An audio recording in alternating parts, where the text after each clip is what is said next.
Fernando is faster than you. Can you confirm you understood that message? Sebastian Vettel, you are the world champion! The world champion, well done, enjoy it! You are the man!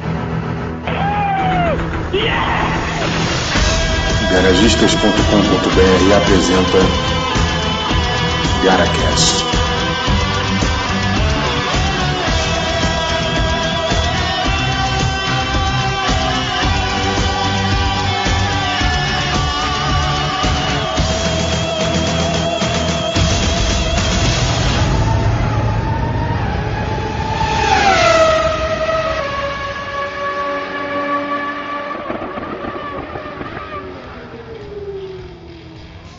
Começar perguntando aí qual é a diferença da Fórmula 1 dos anos 80 para a Fórmula 1 de hoje. As principais diferenças, né? Partindo da premissa que nem eu nem você somos especialistas de nada, não somos jornalistas e éramos jovens demais para tirar as conclusões, a gente está aqui fazendo poesia, mas eu acho que muita coisa continua a mesma coisa em termos de política, de quem tem o melhor carro ganha.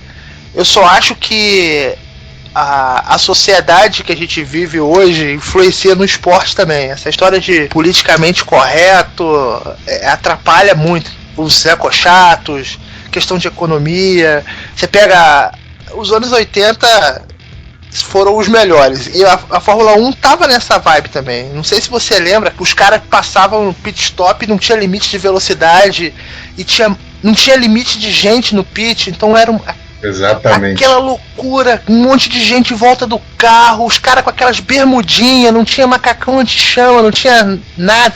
Não sei se você lembra, aqueles mecânicos da Williams, cara, as pernas do cara pareciam perna de palmito, aquelas perninhas brancas, aquelas bermudinhas. Exatamente, de bermuda e blusa. Os caras só usavam luva e olha lá, cara. Não sei se você lembra, mas o Ron Dennis chegou a ser o cara da placa pra liberar a saída do cara do pit. Isso eu não lembro não. Eu lembro uma vez, não sei se foi em Zandvoort, que um piloto abandonou, largou o carro perto do guarda-reio. E aí a televisão mostrando volta a volta e tinha assim três turistas, tirando foto, os caras entrando dentro do carro, tirando foto, fazendo pose na beira da pista, o nego passando a 200, 300 por hora do lado. Não tinha preocupação com a segurança que se tem hoje. Pois é, mas eu acho que é uma preocupação exacerbada, cara, porque você tem que partir da premissa seguinte, é um esporte de risco, o cara que tá lá está ciente do risco o que ele está exposto. Agora, pô, eles estão tentando pasteurizar o que trazia emoção, era o risco que estava envolvido na atividade, e é como se o cara fosse andar de skate enrolado em plástico bolha.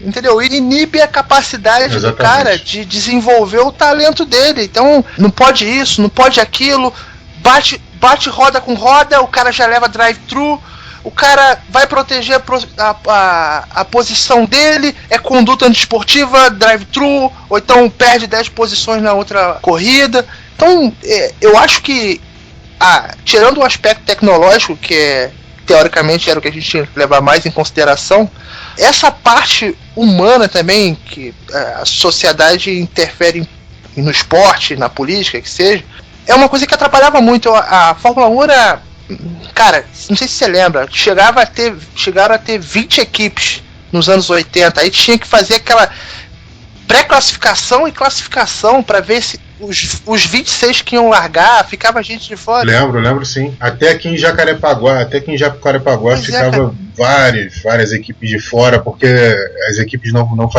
conseguiam passar da pré-classificação. E quem ficava, tinha aquele grupo ali, os caras não estavam disputando para correr, mas eles estavam disputando entre si. Aonde a câmera pegasse, tinha 2, 3 carros brigando.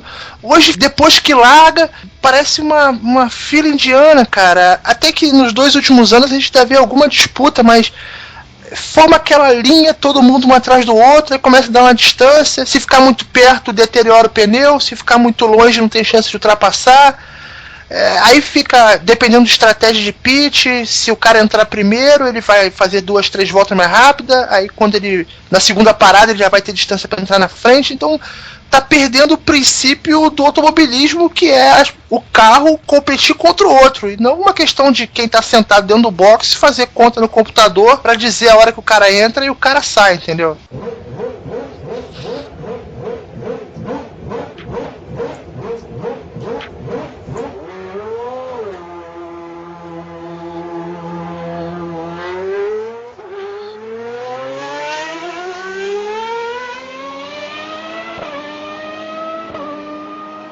O que eu sinto mais falta, na verdade, são as disputas entre pilotos. Quem ia ganhar porque tinha o melhor braço. Chegava uma hora que um carro tava sem pneu praticamente, o outro que era inferior ficava nivelado porque tinha acabado de trocar o pneu, ou então uma situação de chuva, ou algo do tipo. Ou então naquela época que se quebrava marcha, o cara ficava sem a quinta, o cara ficava sem a terceira. Tudo isso levava a situações que o que estava mais determinado a manter a posição ou a ganhar a posição, levava. E isso hoje eu não vejo dessa maneira, porque se o cara tentar fazer alguma coisa, se ele cometer um erro, ou se ele simplesmente for com muita sede ao pote, ele pode tomar uma punição, igual você falou, tomar um drive-thru, tomar alguma outra punição posterior, e aí ele acaba com a corrida dele. Então sempre tem aquele pensamento, é melhor eu ficar aqui e garantir onde eu tô do que arriscar e perder tudo, não só por minha causa, por causa daqueles que estão julgando também. Exatamente, e isso a gente vê onde? Em tudo que é lugar, cara. No trabalho, em outros esportes. Parece que o ímpeto das pessoas está sendo coibido para que todo mundo age da mesma forma. Porque o cara que age diferente vai ter um monte de pessoas apontando o dedo pra ele e falando, não é assim o jeito certo de agir, entendeu? Eu acho que a gente tá perdendo um pouco a individualidade. A gente tinha pilotos que tinham comportamento mais agressivo e vira e mexe batia, mas o cara tava lá, o cara tava tentando. Desses aí, quem você destacaria? Desses mais agressivos assim? Eu acho que o Senna era um dos mais agressivos, mas era bom.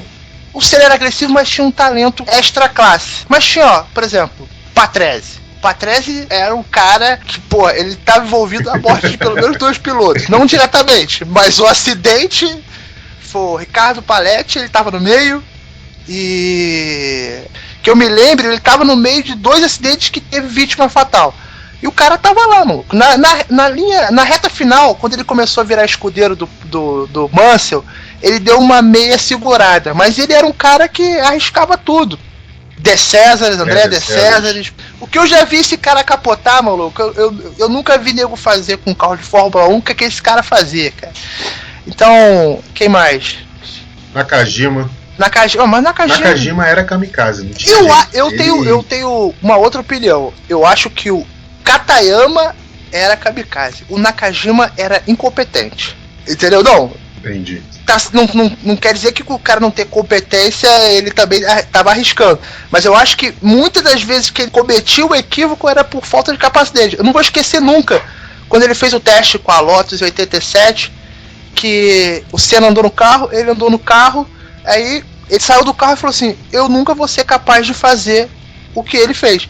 O cara admitia, cara, eu tô aqui, mas eu não sou tão bom quanto os demais, entendeu? Eu acho até uma atitude louvável, né? Porque você não precisa ser o melhor. Pois é, foi o que o Gutierrez falou, entendeu? Olha, eu não sei se eu tô pronto pra Fórmula 1. O cara mandou essa, aí ele começou... Vou lá e vou fazer, vou tentar fazer o meu melhor, né? E outra coisa, meu camarada, era o que o Nakajima falava: eu sou ruim, mas só tem 26 aqui, cara. Então eu sou o 20º. Só tem 26, né?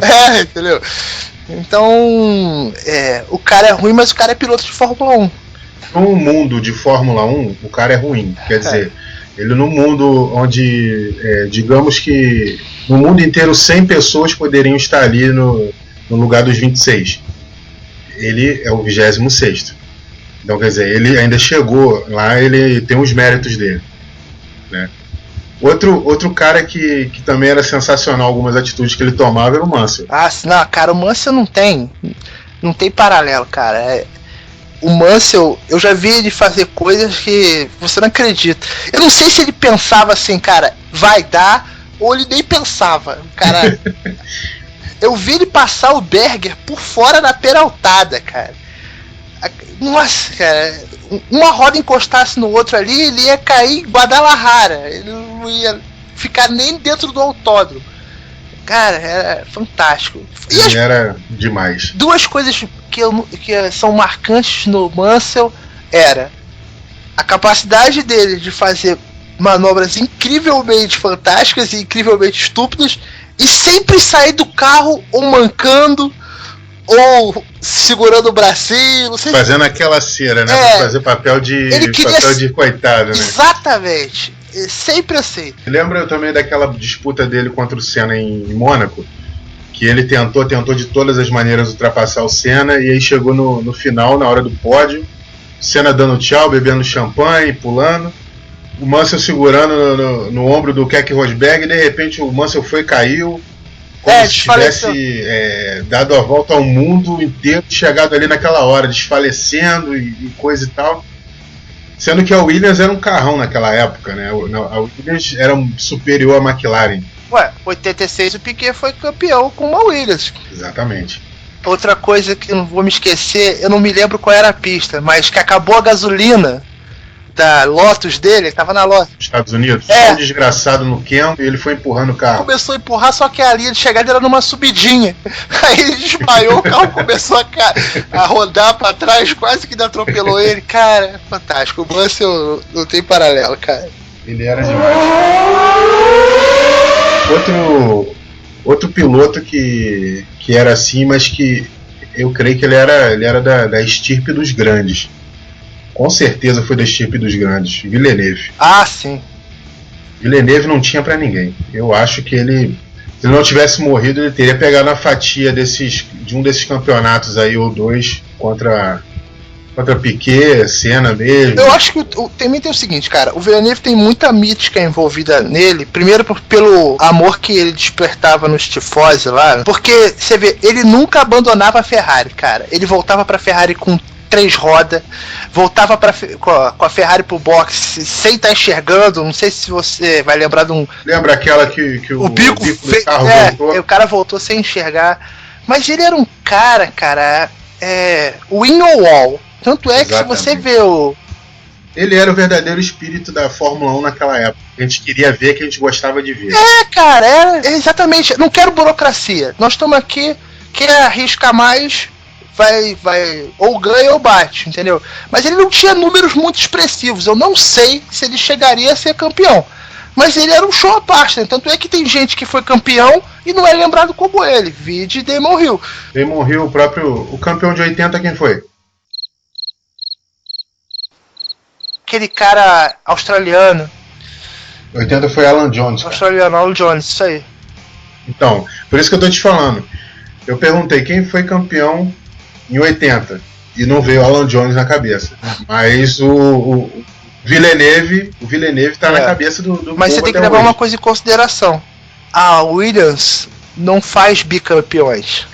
A filosofia da equipe é que o carro é que é importante, o piloto é acessório. Tanto é que a Williams nunca fez um bicampeão. Talvez por isso seja a Williams a única construtora que vive apenas para a Fórmula 1 até hoje. Né?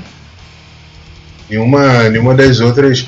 A Ferrari tem um pouco disso também, só que a Ferrari é de uma maneira mais arrogante e menos focada. A Ferrari não foca assim, nossos carros são os melhores, não. A maneira como, por exemplo, eles despacharam a Alain Prost, uma maneira arrogante, uma maneira de fazer pouco caso com um cara que foi tantas vezes campeão. Pois é, mas você tem outra coisa, né? E ele não falou, o Nick Lauda falou a mesma coisa, que o carro parecia um caminhão e ninguém mandou ele embora. Mas eu acho que o Prost ele já estava meio queimado, cara. Ele já vinha arrumando confusão. Dizem que ele se queimou naquela rodada que ele deu na volta de apresentação. Dizem que o pessoal ficou puto naquela volta de apresentação porque estava na frente da torcida italiana. E tipo assim, o cara que tinha uma influência muito grande na época falou que era inadmissível um piloto da grandeza do Prost rodar numa volta de apresentação. Então é uma daquelas coisas circunstanciais que tipo assim, que não tem nada a ver isso, cara. O cara rodou, pronto, acabou, vida que segue. Mas os caras que são manager da Ferrari são tipo assim, é mambembe mesmo, cara. Igual você fala, o Prost tinha hidrofobia, você sabe, né? Então, Pra mim, ele já deu aquela rodada ali, tipo, essa corrida. Eu não vou meter o meu nariz nessa parada. Ele tirava o pé, todo mundo O fala Berger isso, rodou também, só que o Berger deu sorte de conseguir voltar.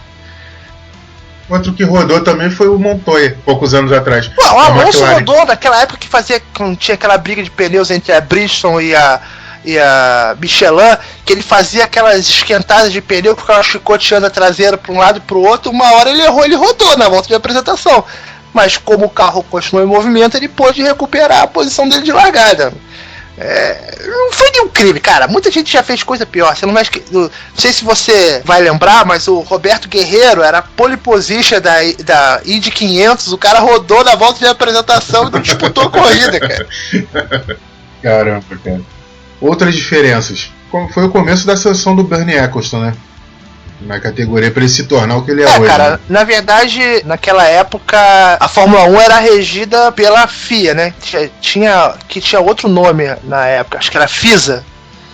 Depois é que virou FIA. E o Bernie Eccleston era dono da Brabham. Aí ele vendeu a Brabham e se envolveu, que começou a FOM. E aos poucos ele foi tirando a autonomia. Não tirando a autonomia, porque a entidade que rege o esporte é a FIA. Mas, tipo assim, ele foi transformando efetivamente a Fórmula 1 num circo, entrando em acordo com os donos das equipes e tal, para promover o evento de forma mais profissional. Então, para dar uma visibilidade mais profissional. Exatamente. Também. Antigamente o pessoal falava assim: ei, a corrida vai ser aonde? A corrida lá em Silverstone, então todo mundo lá tal hora, entendeu? Então o cara chegou e tornou o esporte num negócio. Só que eu acho que ele perdeu um pouquinho a mão, porque hoje tá mais para um negócio do que para o esporte propriamente dito. Mas o que você falou tem bastante sentido. Eu acho que tem a era pré-Bernie e pós-Bernie. Exatamente, assim como tem a era pré-morte do Senna e pós-morte do Senna. Em questão de segurança, em certas medidas que se tomaram para proativamente garantir a segurança dos pilotos. Cara, a minha opinião sobre isso é o seguinte: se o Senna não tivesse morrido, nada tinha mudado. Porque o acidente do Barrichello ia ser comutado como inexperiência dele, porque não foi efetivamente encontrado falha mecânica no carro dele. Ele entrou rápido demais.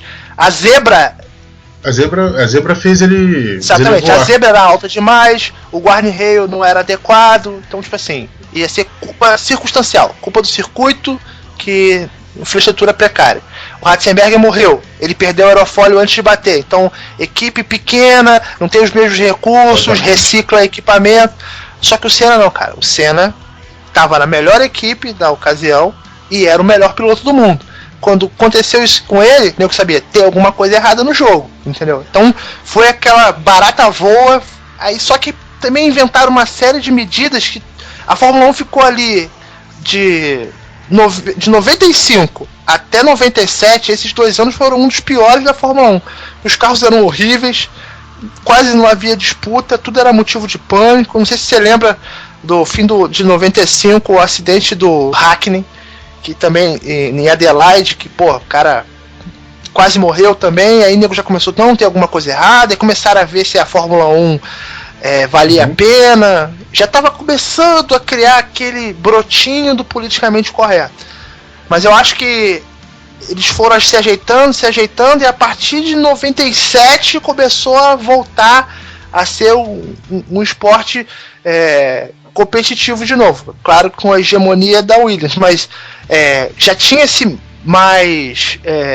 já estava nivelado as regras, os carros não eram tão estranhos, aos poucos estavam devolvendo alguma coisa da eletrônica que tinham tirado, entendeu? Até porque diziam que era para ajudar na segurança, entendeu? Só que aí, se alguém inventasse alguma coisa que se destacasse, já era logo proibido. Exatamente.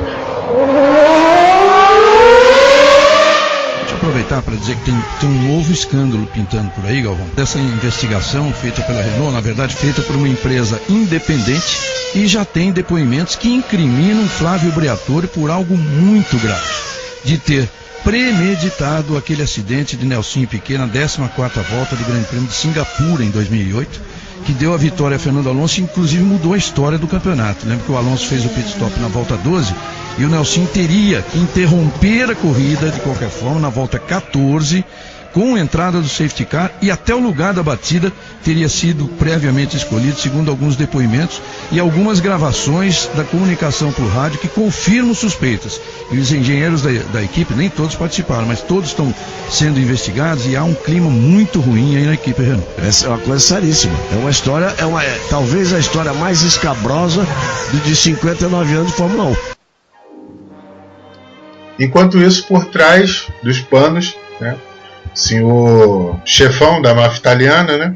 Dom Crochê, Flávio Briatore, por debaixo dos panos, fazendo todas aquelas maracutaias para poder beneficiar acabar, por exemplo, acabou com a carreira do Jos Verstappen.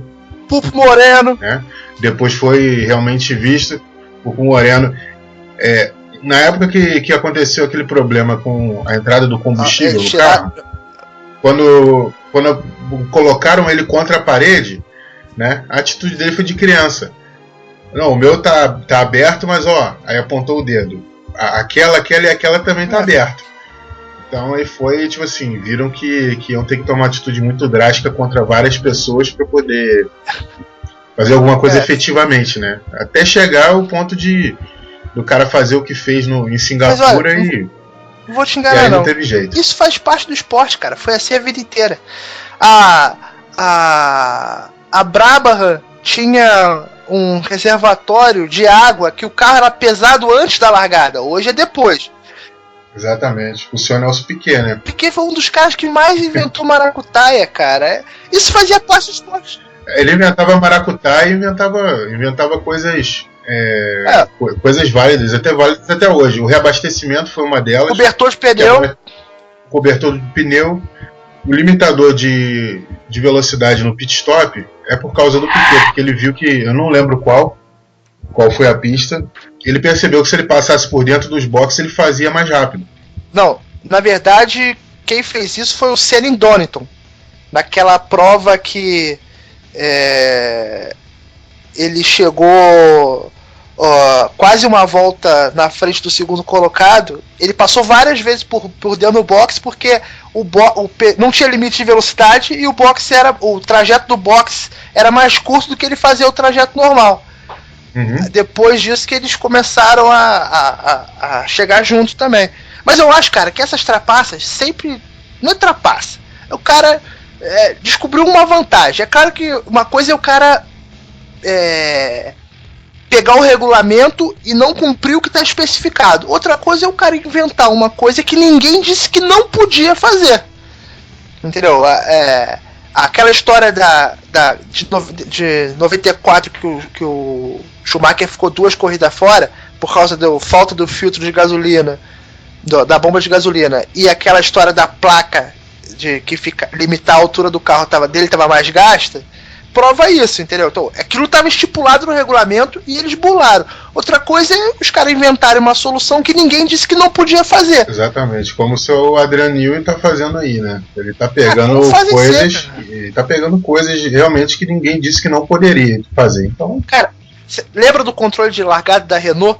Que quando dava sinal verde, o cara só tirava o dedo do botão e até a terceira marcha o carro fazia sozinho. O cara assumia a partir da terceira marcha, ele assumia.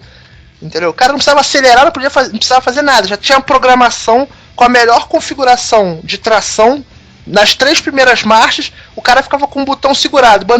Sinal verde, o cara tirava o dedo do botão e até a terceira marcha o carro ia sozinho. Aí a partir da terceira marcha o cara pisava no acelerador, 4ª, 5ª, 6ª e vai embora. Aí isso é uma vantagem desleal. Isso é a verdade, é o seguinte, cara, quando os outros não conseguem replicar, proíbe. Com certeza. Se todo mundo conseguisse fazer, era até hoje assim. Era até hoje assim. Aí ia chegar uma hora que o nego ia falar, realmente, né, se tá todo mundo usando e o carro sai sozinho e vai até a terceira marcha sozinho, então ninguém usa mais. Aí começa, não, porque aí a Fórmula 1 tá perdendo a esportividade, porque o carro anda sozinho e não sei o que. Cara, é tecnologia, cara, não tem jeito. A gente já chegando num ponto que a tecnologia tá sobrepujando a necessidade do ser humano. Parece duro dizer isso, mas é verdade, cara. Não é mentira nenhuma dizer isso. Só que tem seres humanos construindo essas tecnologias eficazes. Então, tipo assim, o ser humano ainda continua sendo importante, porque não é a máquina que constrói a máquina, é o ser humano que constrói a máquina. Mas se tem uma forma de fazer uma coisa melhor do que se faria normalmente, por que não? Lembrando sempre que Fórmula 1 visa o desenvolvimento. Pois é, exatamente. É claro que é um esporte, disputa homem a homem, só que homem a homem é o cara, o Sam Bowles lá. Dois caras de bermuda, camiseta e tênis, correndo um contra o outro. Isso é homem a homem. A partir do momento que o cara tem que sentar em uma ferramenta para competir com o outro, a ferramenta também é um fator. Com certeza. Quem fizer a ferramenta melhor. E os motores daquela época, os motores de hoje? A minha opinião sobre isso a diferença era uma questão de tecnologia. Eu acho que a potência que se entregava, teoricamente, vai ser muito equiparada. Mas naquela época a gente não tinha recursos de materiais nem eletrônicos para enxugar isso. Como é que eu vou dizer?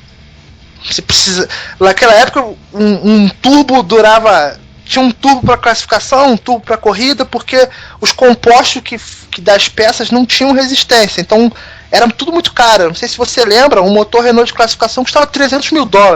O Senna usava 5 motores no fim de semana. Imagina quanto que se gastava só em motor, entendeu? Era um gasto exacerbado. E outra coisa, o ritmo de desenvolvimento era muito menor.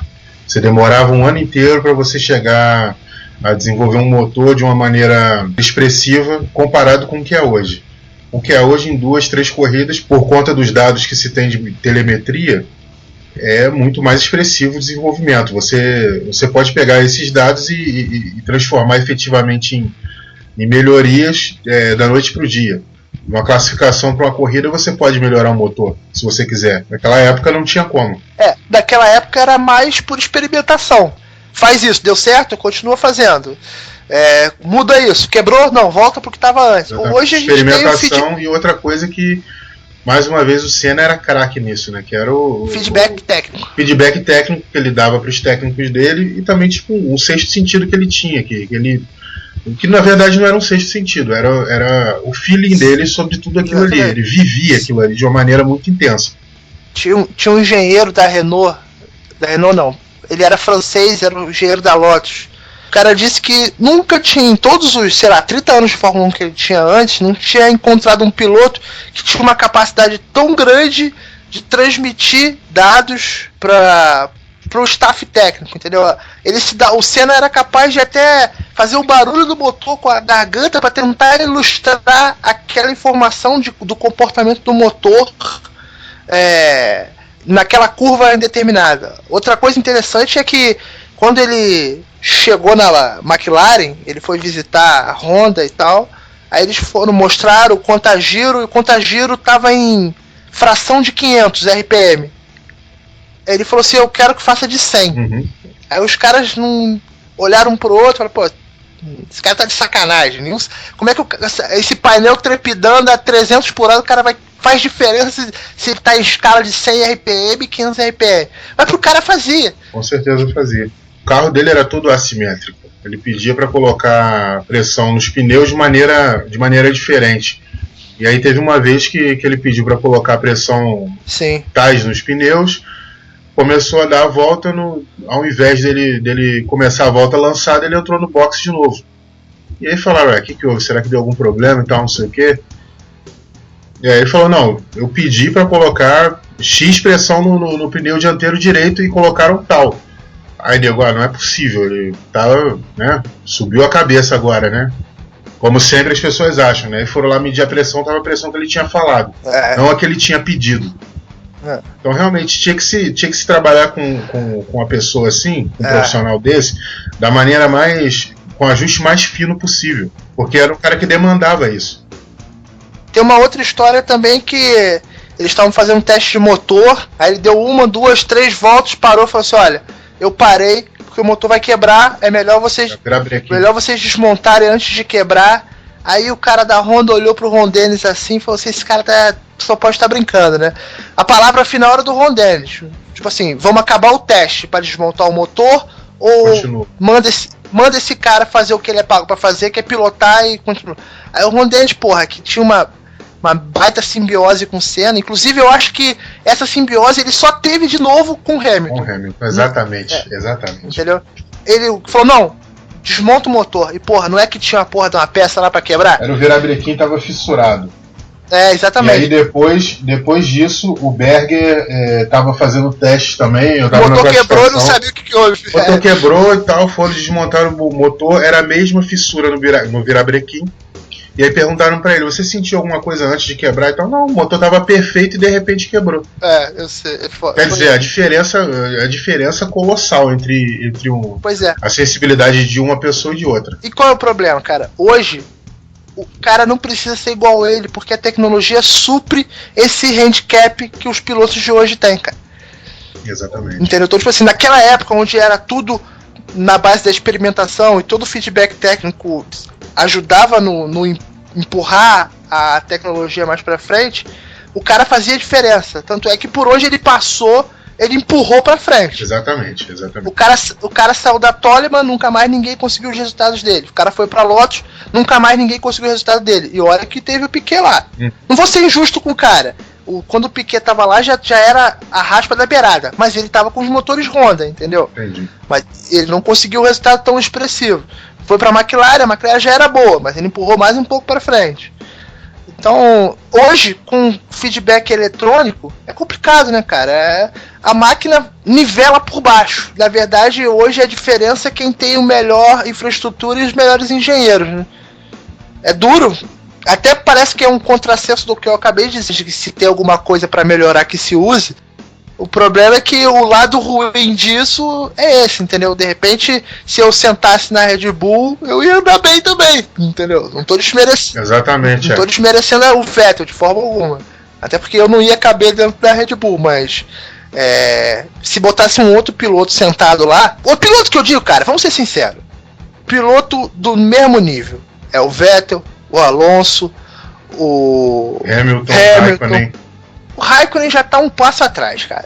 Porque o Raikkonen não tem aquela sede, cara, aquele... Só por causa disso. Só por causa da paixão. Tecnicamente, eu acho que ele tá no mesmo patamar. Não, tecnicamente sim, mas ele perde um pouco por não ter aquela... de sangue nos olhos, entendeu? Se ele tivesse ou a mesma paixão que o Hamilton tem, ou se ele fosse tão... num sentido assim de saber o que ele é capaz, tão arrogante quanto o Alonso que ele sabe que ele é capaz, ele chega e ele faz, ou se ele fosse tão aluno aplicado como o Vettel de chegar primeiro, ser o último a sair, querer dar o feedback de tudo para os caras, querer pegar todas as informações, estar envolvido em tudo. Eu acho que se ele tivesse uma dessas características, já não tinha pra ninguém. Pois é. Só que isso acaba com ele. É o que você falou, ele chega lá 5 minutos antes, entendeu? Aí veste o macacão. Pra mim, cara, esse cara é a personificação do James Hunt. Ele é o James Hunt do século XXI. Entendeu? É a mesma parada. Você lembra uma vez que até o Button que ganhou essa corrida, acho que foi na China, que deu uma chuva muito grande, que os carros de Fórmula 1 estavam aquaplanando a 80, 100 por hora. Você lembra disso? E ficou todo mundo parado. Foi aquela famosa corrida que o Hamilton rodou, ficou quietinho dentro do carro, mantendo o motor rodando, o guindaste veio, rebocou ele, quando botou no asfalto ele foi embora. Exatamente, isso. Por quê? O cara não aceitava não correr mais. O cara queria correr de toda maneira e pronto, acabou. Exatamente. Aí teve uma hora lá que a chuva estiou um pouquinho. Foi um barata voa do caramba, todo mundo querendo entrar dentro de carro, mas ainda estava muito chovendo e tal. Eis que uma câmera colocou a sua lente dentro do box da Ferrari e estava o senhor Raikkonen de bonezinho, bermuda, pegando um sorvete e fazendo que não com a cabeça veementemente. Quer dizer, tipo assim, eu não vou correr mais hoje, não quero correr mais, já entrei, já saí, pronto, não quero mais. Para acabar, acabou. Pra ele, se fosse pra casa ali, ele tava satisfeito, ele não tem aquele... Posso te falar uma parada? Não tem outra pessoa na Fórmula 1 tirando o Schumacher que ganhou mais dinheiro do que ele, cara. esse ano ele vai ser o piloto mais bem pago, cara.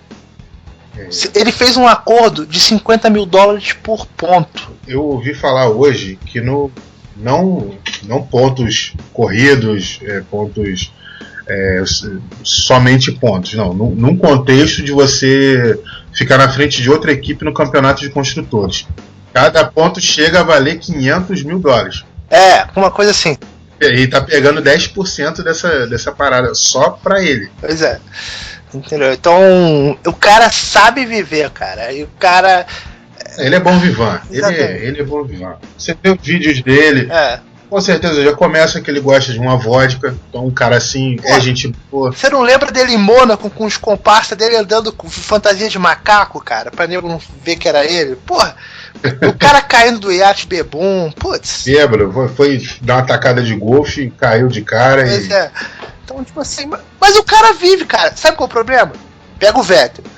O cara chega cedo no autódromo, fica atrás de engenheiro, fica revendo planilha de detalhe técnico. Aí o cara é o cara mais foda da Fórmula 1. E o que ele aproveitou disso?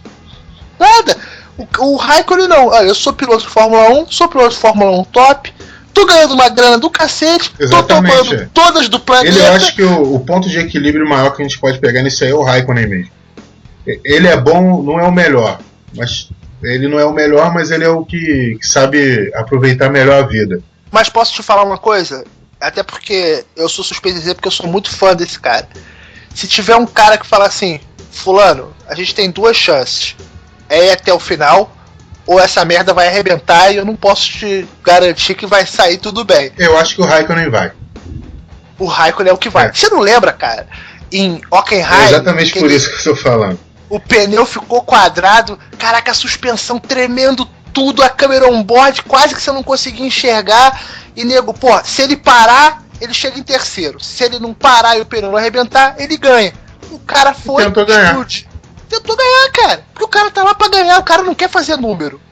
O cara falou assim, ó, eu acho que o pensamento dele é o seguinte, eu tô aqui pra ganhar. Se não der pra ganhar, que se dane. Eu acho que até a questão dele tá sendo tão constante, tá relacionada ao cascalho, cara. Exatamente. Porque se não tivesse esse cascalho, eu acho que ele não ia se empenhar tanto pra ter essa regularidade, cara. Eu também acho que não. Já que se pagassem ele em vodka, hein, tava disparado na frente. Cara, com a grana que ele já ganhou, eu acho que ele dava pra fazer uma oferta na Absolute, cara. Ainda mais que é estatal.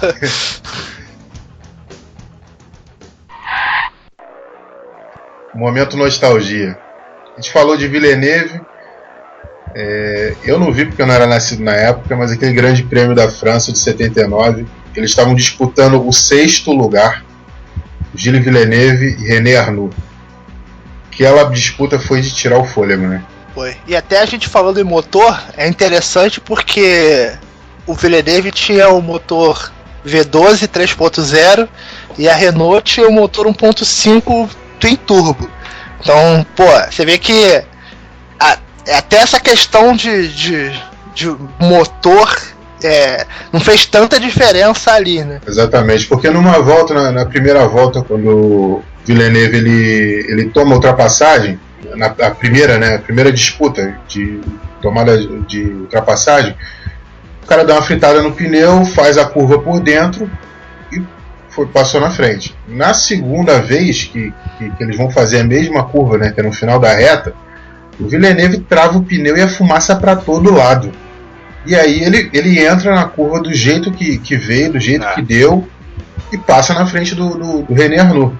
O René Arnoux até consegue tentar fazer a mesma coisa na terceira vez, só que tem uma curva que não dá para ver direito, que é uma curva antes da subida, que o René Arnoux abre para poder fazer a tomada de curva e o Villeneuve mete o carro de qualquer maneira, sai de qualquer maneira, e aí ali ele ganhou a posição. Em vários momentos eles contornavam a curva por fora do asfalto. Teve uma hora que o Villeneuve bateu nas rodas da frente do René Arnoux, jogou ele para fora. Quando o René Arnoux voltou, bateu roda com o Villeneuve. E, tipo assim, isso aí, se você for ver, você falou que o Villeneuve tem mais mística envolvido nele. Sim. E o René Arnoux também não eram grandes pilotos assim, a ponto de... E foi pra mim, é uma das... Se você colocar 10 disputas na história da Fórmula 1, pra mim essa disputa é top 10. Não, com certeza. Com 2 pilotos que não foram campeões do mundo, nem chegaram perto disso. Algumas coisas que a gente tem que levar em consideração que naquela época os carros eram carro-asa, ou seja, tinha um efeito solo, então a questão de aderência não era tão empenhada só no pneu, entendeu? Por isso que o cara fazia as curvas por fora do ponto de tangência e conseguia se manter estável. Os pneus daquela época eram gigantes, né, cara? Gigantescos, né? Principalmente os traseiros, né? Pois é. Gigantescos. Então, não pode, claro que foi muito arrojo, foi uma coisa espetacular, mas eles tinham ferramentas na mão que permitiam de fazer isso. Até o episódio contemporâneo, que foi muito semelhante, que foi o do Kubica e do Massa no Japão. Exatamente, a gente teve um gostinho, né? Foi ver ao vivo. Pois é, e foi uma circunstância... apesar dos carros serem completamente diferentes, foi uma circunstância excepcional, porque a chuva deu uma nivelada por baixo, entendeu? Então, exatamente. Que era uma Ferrari contra uma BMW, né? Pois é, então tipo assim, na chuva, o ponto de tangência nem sempre é o melhor ponto pra você fazer a curva. Então, por isso que, dava para os dois fazer curva lado a lado, enfim. Você pega, se você vê, quando o Felipe Massa na última volta consegue ultrapassar o Kubica, ele ultrapassa, só que ele não consegue frear direito e espalha. O Kubica vai normal pela tangência, ultrapassa ele de novo. Depois é um festival de bateção de roda. O Massa joga o Kubica pra fora, aí na outra perna da curva o Kubica volta pra pista e joga o Massa pra fora, e nisso tudo, e lá na frente, na última curva, quando o Felipe Massa faz, o Kubica tá do lado dele. Eles batem roda com roda. O Kubica joga ele do lado de fora, só que aí foi o azar do Kubica o quê? Ficou em cima da zebra e não teve tração. E o Massa foi pro lado de fora onde tinha asfalto limpinho. E aí o Massa foi e conseguiu, se não me engano, a 6ª posição também. Pois é.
Eu não sei se você lembra uma vez que ele estava no carro a caminho do pódio dando tchau, enfiou a cabeça na placa de publicidade, aí teve que ir pro pódio com a cabeça enfaixada.